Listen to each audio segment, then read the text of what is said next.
evening, everybody. And just make sure that the sound is good before I get started.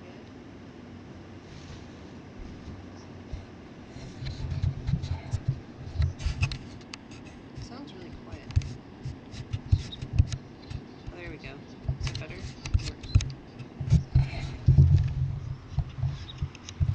There we go. There. Mic check, mic check. Sounds good. Mic check.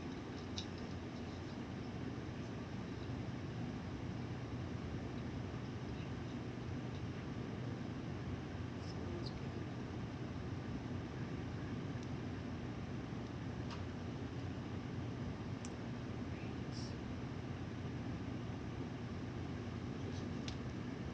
Something to you.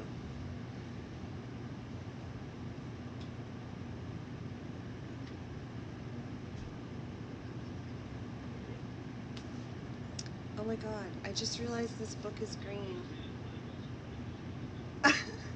You're not going to be able to see the book. Look!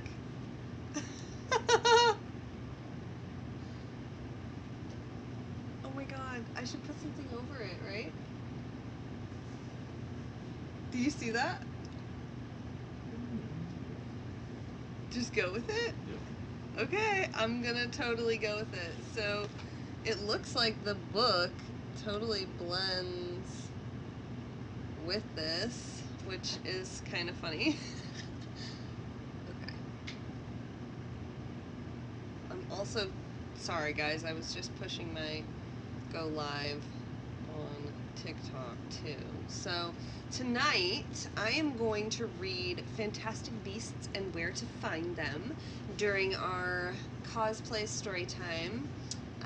This is obviously my version of Cinderella, and I'm excited tonight because it's the first time we have actually figured out how to use a chroma key to do a green screen. So yay! Yay. It's exciting. So Fantastic Beasts and Where to Find Them.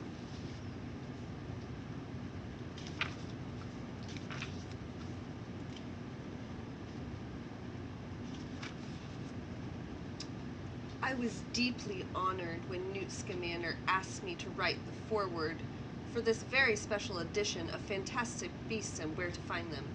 Newt's masterpiece has been an approved textbook at Hogwarts School of Witchcraft and Wizardry ever since its publication, and must take a substantial amount of credit for our students' consistently high results in care of magical creatures examinations. Yet it is not a book to be confined to the classroom. No wizarding household is complete without a copy of Fantastic Beast. Well thumbed by the generations who have rifled its pages in search of the best way to rid the lawn of horklumps, interpret the mournful cries of the augury, or cure their pet Puffskein of drinking out of the toilet. Oh no. Oh no. This edition, however, has a loftier purpose than the instruction of the wizarding community. For the first time in the history of the noble publishing house of Obscurus, one of its titles is to be made available to Muggles. The work of comic relief in fighting some of the worst forms of human suffering is well known in the Muggle world, so it is to my fellow wizards that I now address myself. Now, know then that we are not alone in recognizing the curative power of laughter, that Muggles are familiar with it too, and that they have harnessed this gift in a most imaginative way, using it to raise funds with which to help save and better lives, a brand of magic to which we all aspire. Comic Relief has raised £800 million since 1985, 158,000,1035 galleons, 8 sickles, and 2 nuts. It is now the wizarding world's privilege to help Comic Relief in their endeavor. You hold in your hands a duplicate of Harry Potter's own copy of Fantastic Beasts, complete with his and his friends' informative notes in the margins.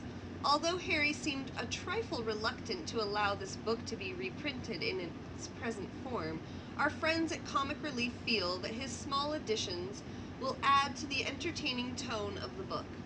Mr. Newt Scamander, long since resigned to the relentless graffitiing of his masterpiece, has agreed. This edition of Fantastic Beasts will be sold at Flourish of Blots as well as in Muggle bookshops. Wizards wishing to make additional donations should do so through Gringotts Wizarding Bank. Ask for Griphook.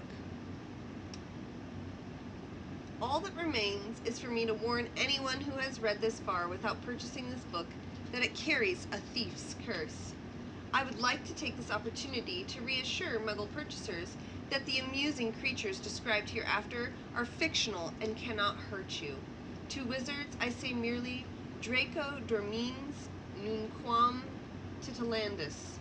Sincerely, Albus Dumbledore. Introduction. About this book. Fantastic Beasts and Where to Find Them represents the fruit of many years' travel and research. I look back across the years to the 7-year-old wizard who spent hours in his bedroom dismembering horklumps, and I envy him the journeys to come, from darkest jungle to brightest desert, from mountain peak to marshy bog. That grubby horklump-encrusted boy would track, as he grew up, the beast described in the following pages. I have visited lairs, burrows, and nests across 5 continents, observed the curious habits of magic beasts in 100 countries, witnessed their powers, gained their trust, and on occasion, beaten them off with my traveling kettle. The first edition of Fantastic Beasts, commissioned back in 1918 by Mr. Augustus Worm of Obscurus Books, who was kind enough to ask me whether I would consider writing an authoritative compendium of magical creatures for his publishing house. I was then but a lowly Ministry of Magic employee, and leapt at the chance both to augment my pitiful salary of 2 sickles a week, and to send my holidays traveling the globe in search of new magical species. The rest is publishing history. Fantastic Beasts is now in its 52nd edition. This introduction is intended to answer a few of the most frequently asked questions that have been arriving in my weekly postbag ever since this book was first published in 1927. The first of these is that most fundamental question of all. What is a beast? A big hairy thing with too many legs is what is written in the margins. What is a beast?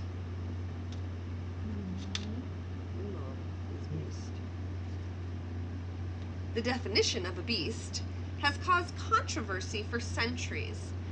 Though this might surprise some first-time students of magizoology, the problem might come into clearer focus if we take a moment to consider 3 types of magical creature. Werewolves spend most of their time as humans, whether wizard or muggle. Once a month, however, they transform into savage 4-legged beasts of murderous intent and no human conscience. The centaur's habits are not human-like. They live in the wild, refuse clothing, prefer to live apart from wizards and muggles alike, and yet have intelligence equal to theirs. Trolls bear a humanoid appearance, walk upright, may be taught a few simple words, and yet are less intelligent than the dullest unicorn, and possess no magical powers in their own right, except for their prodigious and unnatural strength. We now ask ourselves, which of these creatures is a being? That is to say, a creature worthy of legal rights and a voice in the governance of the magical world, and which is a beast. Early attempts at deciding which magical creatures should be designated beasts were extremely crude.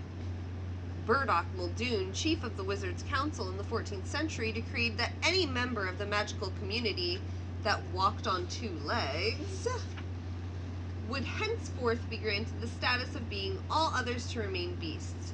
In a spirit of friendship, he summoned all beings to meet with the wizards at a summit to discuss new magical laws, and found, to his intense dismay, that he had miscalculated.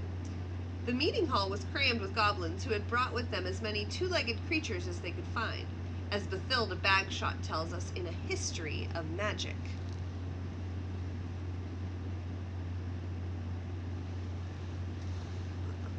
I got to move my feet. Little could be heard over the squawking of the dearie calls, the moaning of the auguries, and the relentless, piercing song of the whoopers. As wizards and witches attempted to consult the papers before them, sundry pixies and fairies whirled around their heads, giggling and jabbering.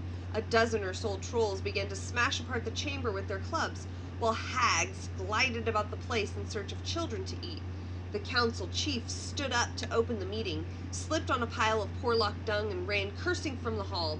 As we see, the mere possession of 2 legs was no guarantee that a magical creature could or would take an interest in the affairs of wizard government. Embittered, Burdock Muldoon forswore any further attempts to integrate non-wizard members of the magical community into the Wizards' Council. Muldoon's successor, Madame Elfrida Clagg, attempted to redefine beings in the hope of creating closer ties with other magical creatures. Beings, she declared, were those who could speak the human tongue. All those who could make themselves understood to council members were therefore invited to join the next meeting. Once again, however, there were problems. Trolls, who had been taught a few simple sentences by the goblins, proceeded to destroy the hall as before. Jarvies raced around the council's chair legs, tearing at as many ankles as they could reach. Meanwhile, a large delegation of ghosts, who had been barred under Muldoon's leadership on the grounds that they did not walk on 2 legs but glided, attended but left in disgust at what they later termed the council's unashamed emphasis on the needs of the living as opposed to the wishes of the dead. The centaurs, who under Muldoon had been classified as beasts, and were now under Madame Clagg defined as beings, refused to attend the council in protest at the exclusion of the merpeople, who were unable to converse in anything except Mermish while above water. Not until 1811 were definitions found that most of the magical community found acceptable.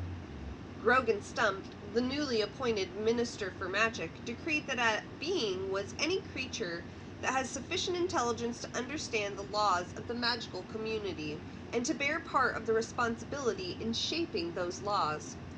Troll representatives were questioned in the absence of goblins and judged not to understand anything that was being said to them. They were therefore classified as beasts despite their 2-legged gait. Merpeople were invited through translators to become beings for the first time. Fairies, pixies, and gnomes, despite their humanoid appearance, were placed firmly in the beast category. Naturally, the matter has not rested there. We are all familiar with the extremists who campaign for the classification of muggles as beasts. We are all aware that the centaurs have refused being status and requested to remain beasts. Werewolves, meanwhile, have been shunted between the beast and being divisions for many years. At the time of writing, there is an Office for Werewolf Support Services at the Being Division, whereas the Werewolf Registry and Werewolf Capture Unit fall under the Beast Division. Several highly intelligent creatures are classified as beasts because they are incapable of overcoming their own brutal natures. Oh, gosh, eat.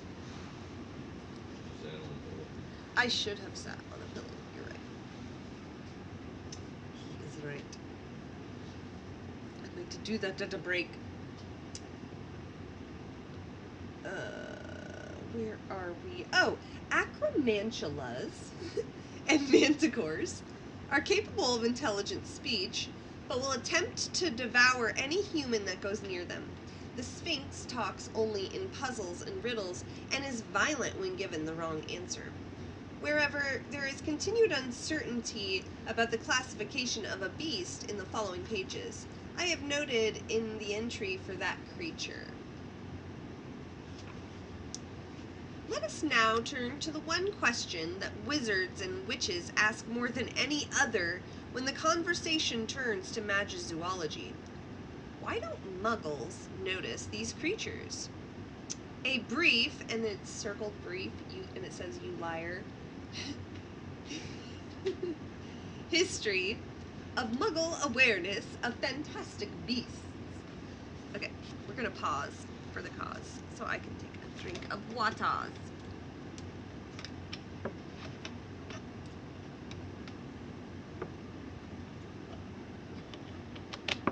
Dun, dun, dun.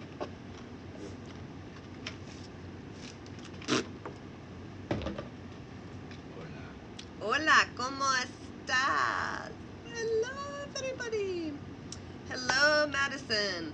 So, Madison, just so you know, since you're modding tonight because you're amazing, I have a green screen on TikTok because I am live on Twitch with a beautiful castle behind me. There's a link tree in my bio. You can go watch on Twitch to see it with the beautiful picture that Spoiled picked out for me. It's really cool, actually. It's like Cinderella's castle with like the moon. Yerp, that's right, baby. Okay. Yeah, this is not brief. That's so funny. I like that they did that. That's something that was really cool about these books. So this book is actually a series in a little, it's a Hogwarts library and it has 3 books in it. I really like these books.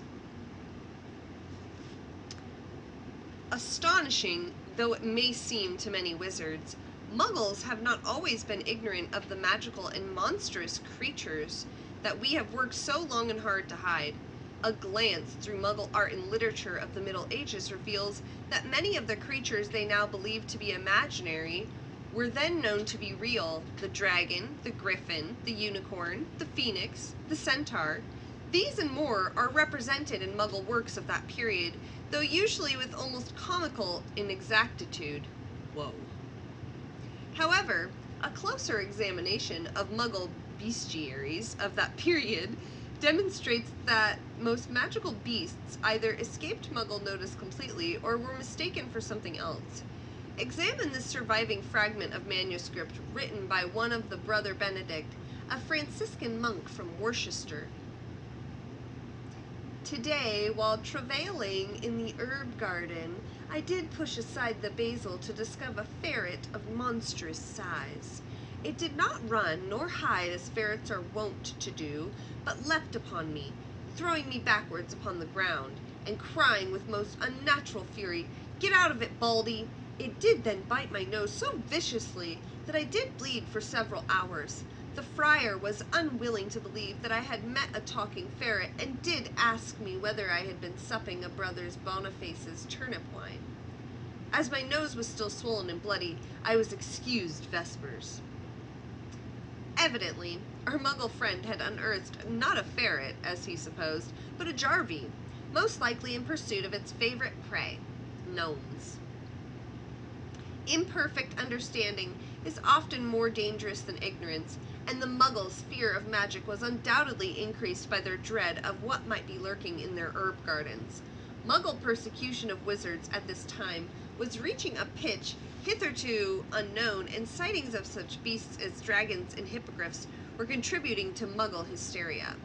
It is not the aim of this work to discuss the dark days that preceded the wizard's retreat into hiding. All that concerns us here is the fate of those fabulous beasts that, like ourselves, would have to be concealed if Muggles were ever to be convinced there was no such thing as magic. The International Confederation of Wizards argued the matter out at their famous summit meeting of 1692. No fewer than 7 weeks of sometimes acrimonious discussion between wizards of all nationalities were devoted to the troublesome question of magical creatures. How many species would we be able to conceal from Muggle notice, and which should they be? Where and how should we hide them? The debate raged on, some creatures oblivious to the fact that their destiny was being decided, others contributing to the debate. At last, argument was reached. 27 species, ranging in size from dragons to bundimans, were to be hidden from Muggles so as to create the illusion that they had never existed outside the imagination. This number was increased over the following century as wizards became more confident in their methods of concealment. In 1750, Clause 73 was inserted into the International Statute of Wizarding Secrecy, to which wizard ministries worldwide conform today. Each wizarding governing body will be responsible for the concealment, care, and control of all magical beasts, beings, and spirits dwelling within its territory's borders. Should any such creature cause harm to or draw the notice of the Muggle community, the nation's wizarding governing body will be subject to discipline by the International Confederation of Wizards. Magical beasts in hiding. Say hello to Jeff. Hello.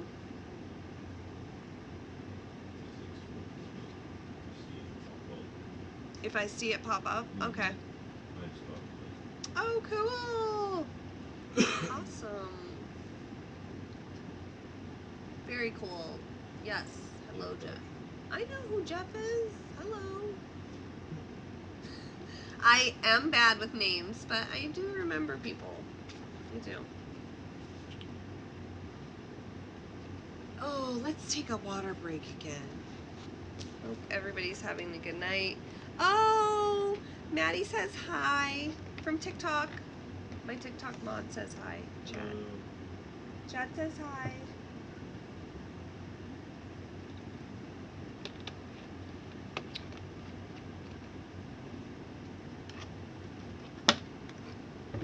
So it's funny, I've had this dress for a while now. And I keep telling Chad, I don't know what else I'm going to do with this besides cosplay Cinderella. And he's like, you might go to a ball someday. Could happen. Could happen. You never know when you're going to go to a ball someday.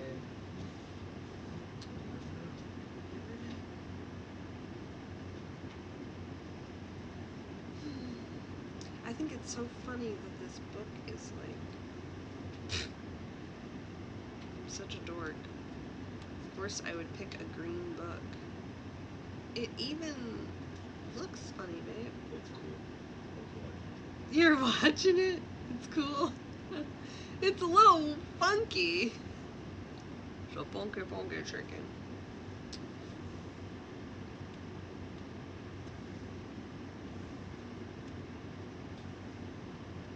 Okay.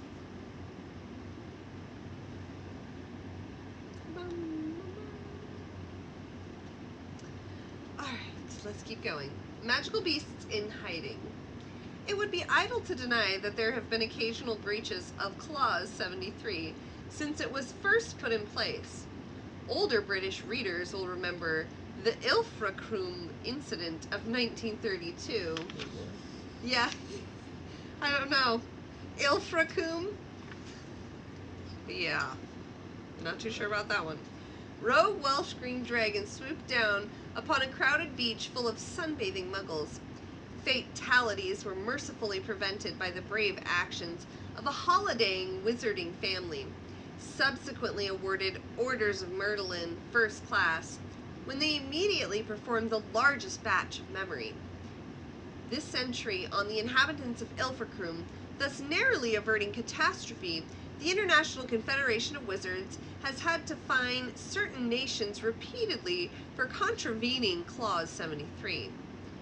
Tibet and Scotland are two of the most persistent offenders. Muggle sightings of the Yeti have been so numerous that the International Confederation of Wizards felt it necessary to station an international task force in the mountains on a permanent basis.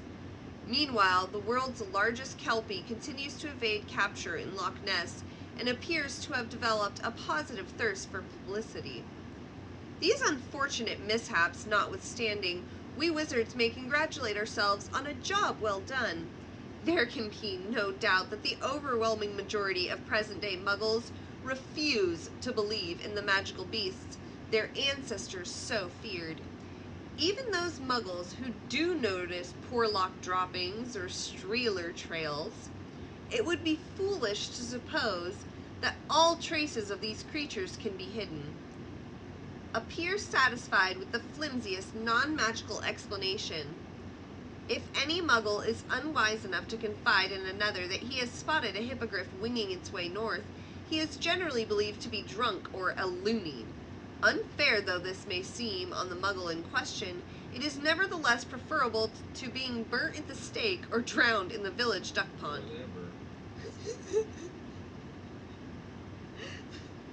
That's subjective. So, how does the wizarding community hide fantastic beasts? Luckily, some species do not require much wizarding assistance in avoiding the notice of muggles. Creatures such as the T-bow, the demiguise, and the bowtruckle have their own highly effective means of camouflage, and no intervention by the Ministry of Magic has ever been necessary on their behalf. Then there are those beasts that, due to cleverness or innate shyness, avoid contact with muggles at all costs. For instance, the unicorn, the mooncalf, and the centaur.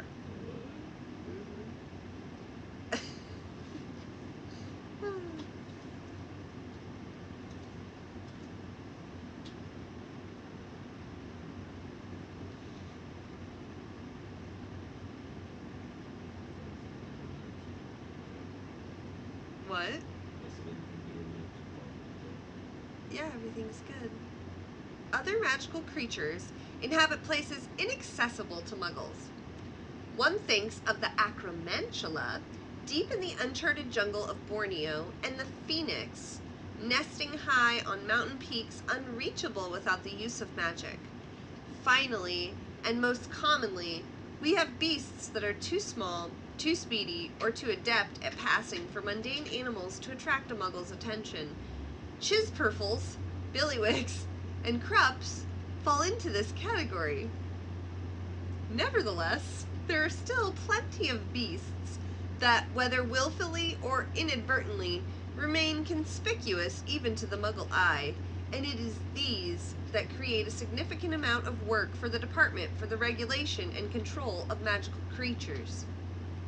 This department, the second largest at the Ministry of Magic, deals with the varying needs of the many species under its care in a variety of different ways.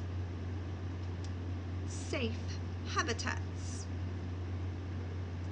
Perhaps the most important step in the concealment of magical creatures is the creation of safe habits.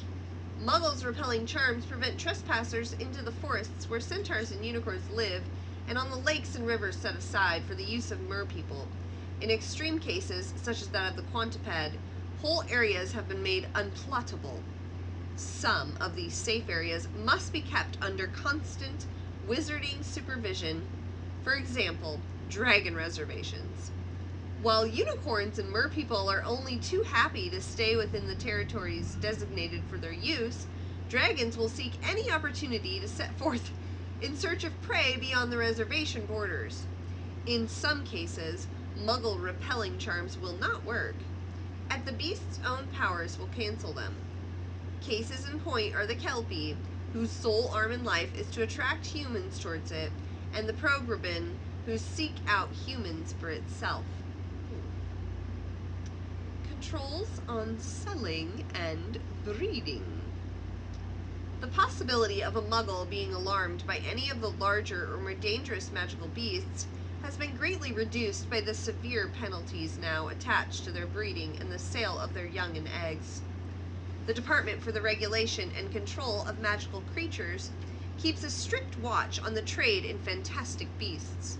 The 1965 ban on experimental breeding has made the creation of new species illegal. Disillusionment charms. The wizard on the street also plays a part in the concealment of magical beasts. Those who own a hippogriff, for example, are bound by law to enchant the beast with a disillusionment charm to distort the vision of any muggle who may see it.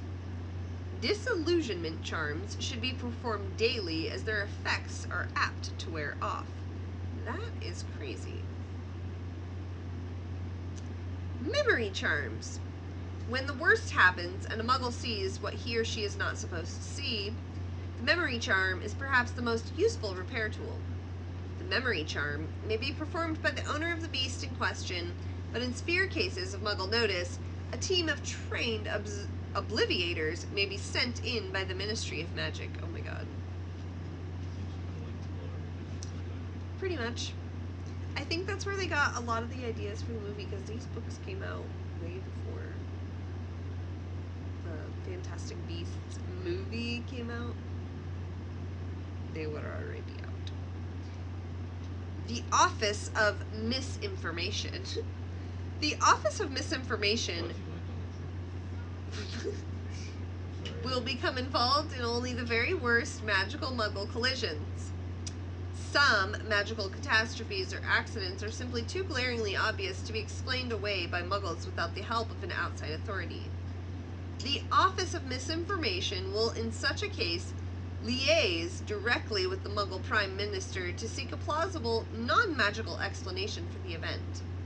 The unstinting efforts of this office in persuading Muggles that all photographic evidence of the Loch Ness Kelpie is fake have gone some way to salvaging a situation that at one time looked exceedingly dangerous. Why Magizoology matters.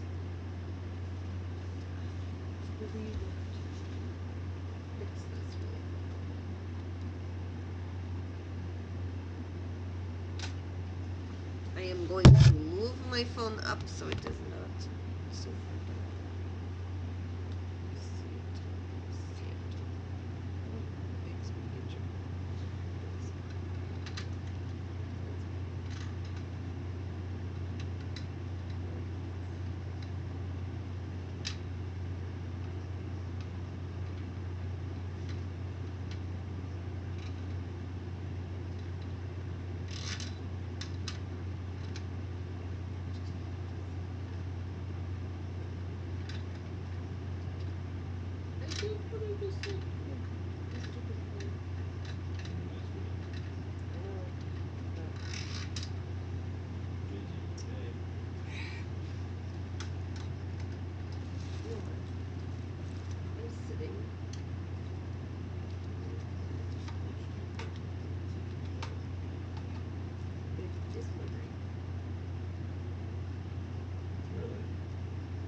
okay.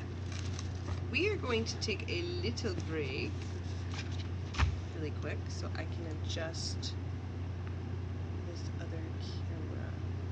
Be right back.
just realized I had my mic muted.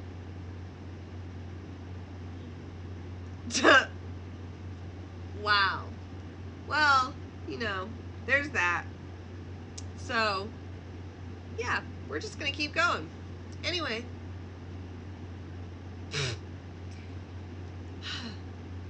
A thin and mournful-looking bird, somewhat like a small and underfed vulture in appearance, the augury is greenish-black.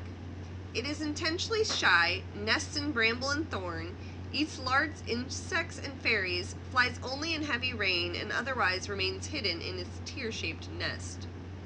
The augury has a distinctive, low and throbbing cry, which was once believed to foretell death.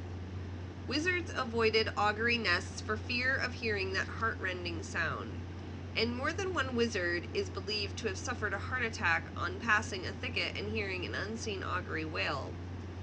Patient research eventually revealed, however, that the augury merely sings at the approach of rain. The augury has since enjoyed a vogue as a home weather forecaster, though many find its almost continual moaning during the winter months difficult to bear. Augury feathers are useful as quills because they repel ink. Oh, well, that's pretty cool. The basilisk. 5X, also known as the King of Serpents. He's a king. I just imagined him to have like an Elvis suit. Like collar. Hey, I'm a basilisk. I'm the king. I'm the king. The king's in. You know it? Floppy toupee. Basilisk. The king of the serpents. You do it better. Chad can do a lot of really cool voices. He can. Don't let him fool you. He's very funny. Okay. The first recorded basilisk was bred by Herpo the Fowl, a Greek dark wizard and parselmouth who discovered, after much experimentation, that a chicken egg hatched beneath a toad would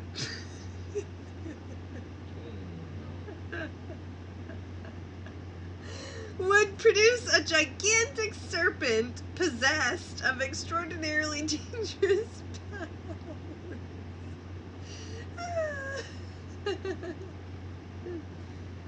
The basilisk is a brilliant green serpent that may reach up to 50 feet in length. The male has a scarlet plume upon its head. It has exceptionally venomous fangs, but its most dangerous means of attack is the gaze of its large yellow eyes. Anyone looking directly into these will suffer instant death. If the food source is sufficient, the basilisk will eat all mammals and birds and most reptiles. The serpent may attain a very great age. Herpo the Fowl's basilisk is believed to have lived for close on 900 years. Wow.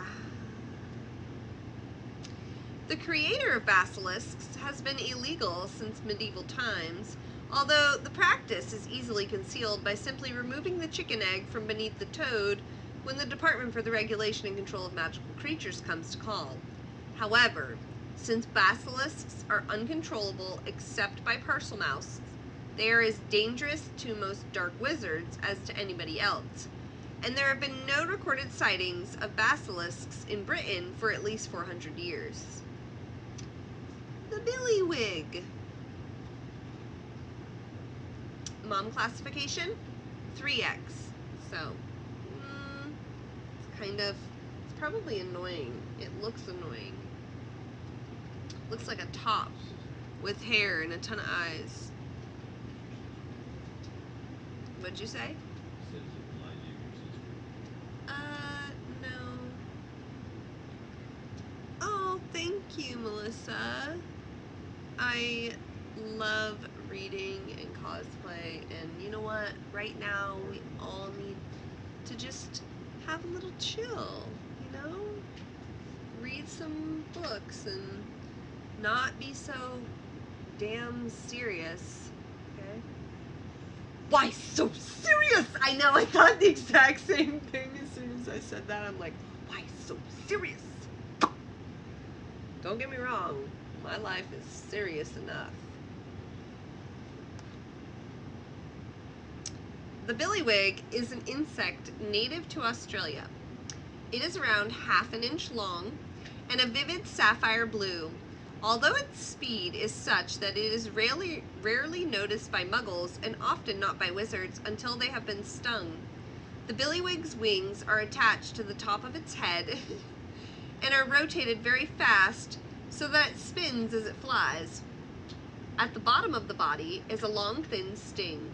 Those who have been stung by a billywig suffer giddiness followed by levitation. I don't know that that's so bad. Is that a horrible thing?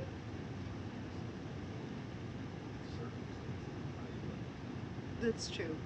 Generations of young Australian witches and wizards have attempted to catch billywgs and provoke them into stinging in order to enjoy these side effects. I knew it. Though too many stings may cause the victim to hover uncontrollably for days on end, and where there is a severe allergic reaction, permanent floating may ensue. Dried billywig stings are used in several potions and are believed to be a component in the popular sweet fizzing Whizbees.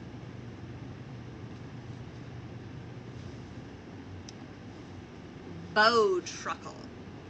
2x, so this one's probably going to be really nice. The bow truckle is a tree guardian, I knew it, creature found mainly in the west of England, southern Germany, and certain Scandinavian forests.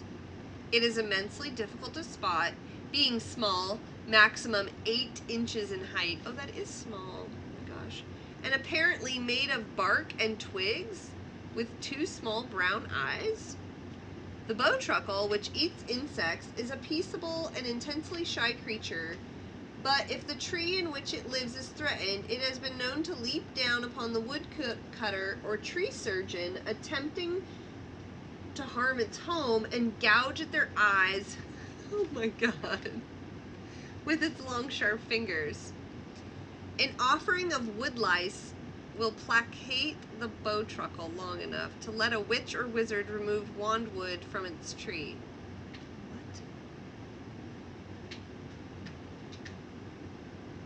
What? Bundymun. How many do you think? What do you think? 2? Oh, 3! We had a 2 and it was a 3. Bundymuns are found worldwide. Skilled at creeping under floorboards and behind skirting boards, they infect houses. This is... The presence of a Bundymun is usually announced by a foul stench of decay. The Bundymun oozes a secretion which rots away the very foundations of the dwelling in which it is found. Ew. The Bundymun, at rest, reassembles a patch of greenish fungus with eyes, though when alarmed, it will scuttle away on its numerous spindly legs. It feeds on dirt. Scouring charms will rid a house of an infestation of Bundymuns, though if they have been allowed to grow too large, the Department for the Regulation and Control of Magical Creatures, Pest Subdivision, should be contacted before the house collapses. Diluted Bundymun secretion is used in certain magical cleaning fluids. Ew.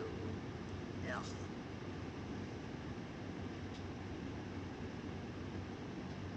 Whoa. Oh my gosh. Okay, how many do you think for a centaur? Yeah, okay, so 4, and then it's to the 5th power. Yeah.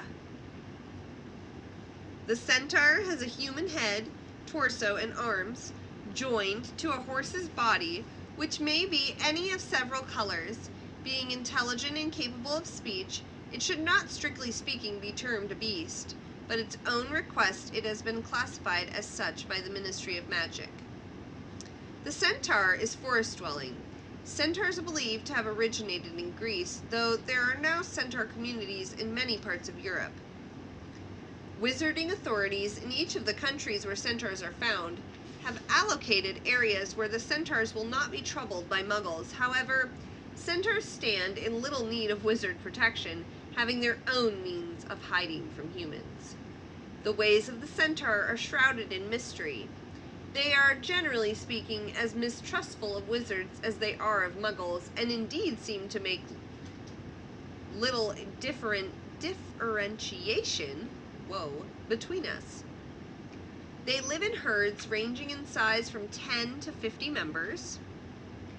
They are reputed to be well versed in magical healing, divination, archery, and astronomy. Wow, they're very smart. Very, very smart.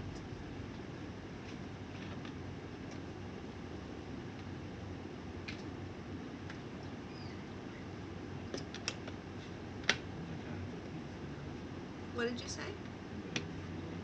Your batteries are low. Damn it, man. Oh no, my batteries are low. Oh my god. Why? These names. Chimaria. Chimaria.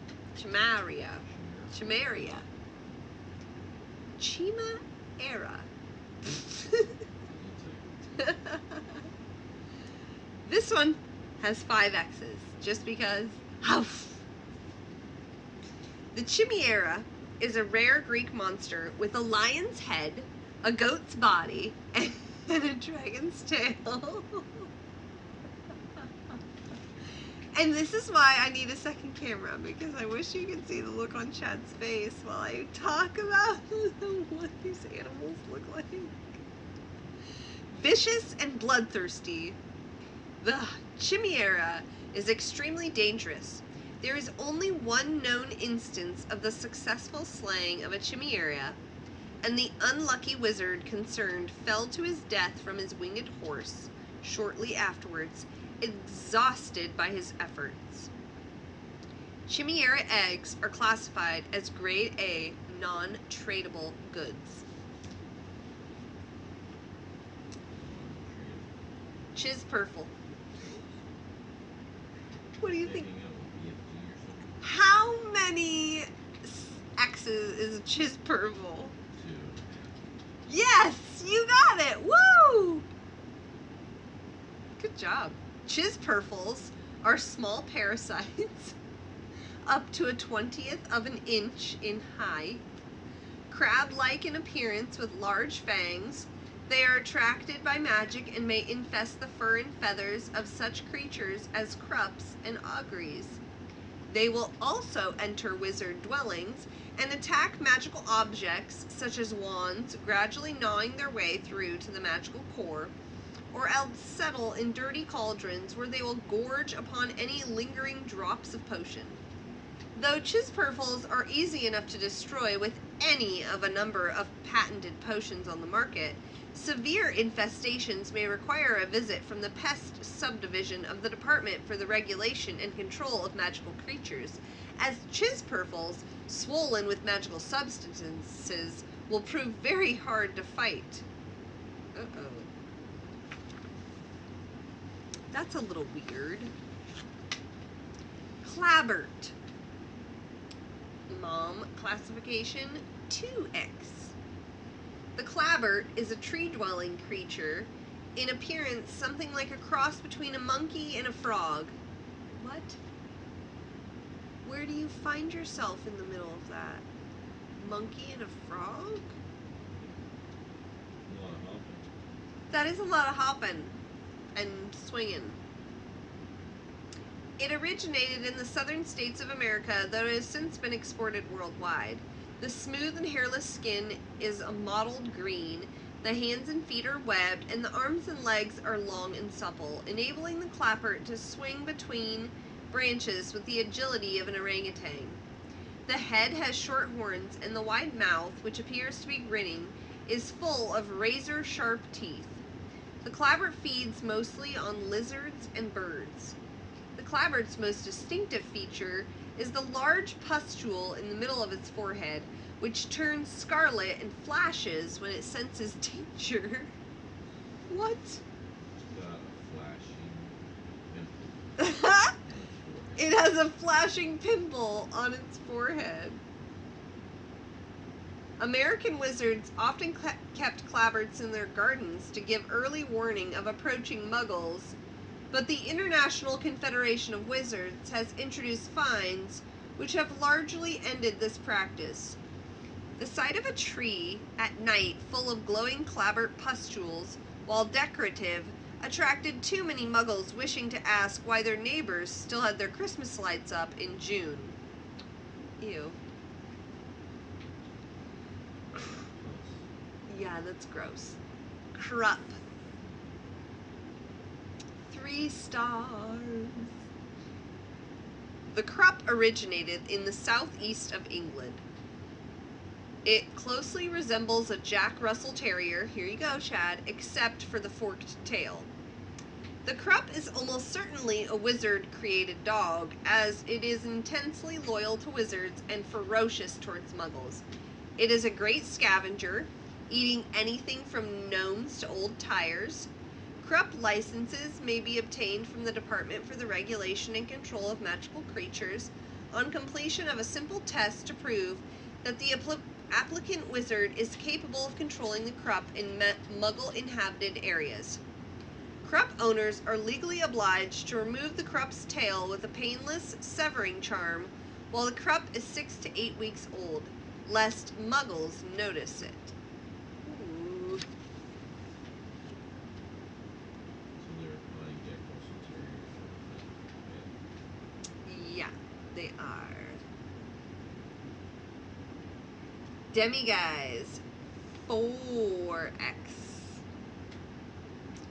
The demiguise is found in the Far East, though only with great difficulty, for this beast is able to make itself invisible when threatened and can be seen only by wizards skilled in its capture.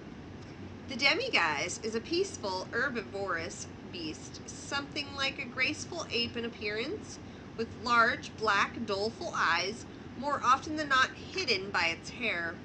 The whole body is covered with long, fine, silky, silvery hair. Demiguise pelts are highly valued as the hair may be spun into invisibility cloaks. Ooh. I like it a lot. Deary Call. 2X. Oh, this is going to be a wimpy one. She's too wimpy. The Deary Call originated in Mauritius. Wow. A plump-bodied, fluffy-feathered, flightless bird, the Deary Call is remarkable for its method of escaping danger. It can vanish in a puff of feathers and reappear elsewhere. The phoenix shares this ability. Interestingly, Muggles were once fully aware of the existence of the Deary Call, though they knew it by name of Dodo. Unaware that the Deary Call could vanish at will, Muggles believe they have hunted the species to extinction. As this seems to have raised Muggle awareness of the dangers of slaying their fellow creatures indiscriminately, the International Confederation of Wizards has never deemed it appropriate that the Muggles should be made aware of the continued existence of the Deary Call. Ooh, bum bum bum. The dodo bird exists. It exists! It has been 1 hour, can you believe it? We are, roughly a third of the way through the book. We actually, what do you think? Spoiled, should we call it a night and come back at this soon Yeah. and finish our book? Feel comfortable. Yeah, let's do that. Okay, we are going to get a bookmark. Oh, I need something to mark the page. Let's see. Okay. There we go. Marked our page. We will come back at this in a day or two and finish our book since it's getting a little late. was a wonderful evening, though. I had a really good time. This is probably one of my favorite things to do, is reading and cosplay on here. It's just so different, and I don't feel like anybody else is doing that. So, yeah, if you guys like this, please also check out Spoiled's channel. We do a lot of co-streaming together, and both of us right now actually are fundraising for Extra Life, which supports Seattle Children's Hospital, where Maddie received care. So we love you all. We hope you all have a great night, and we will see you soon. Bye.